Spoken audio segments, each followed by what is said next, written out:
TheIrishHux.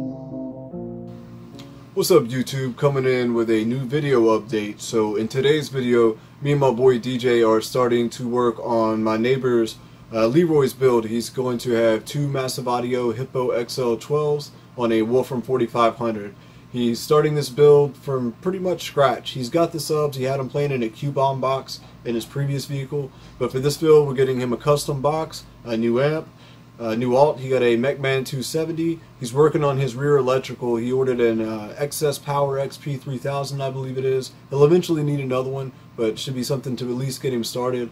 For his mids and highs, he'll be running a Scar 150.4 and a Precision Black Ice 1000.4 for his rear doors. This video, we're going to be starting part 1 of his box build. There'll be, future updates to come with the remaining portions of his build, so be sure to stay tuned for future updates. We will be doing some pretty interesting things to this build, trying to make it a little unique. So be sure to check out the video fully. I appreciate you watching it all the way through. And if you have not already, please hit that subscribe button. If you do hit that subscribe button, let me know in the comments. Let me know what you think of the videos. Smash that subscribe button, that like button. Appreciate y'all watching.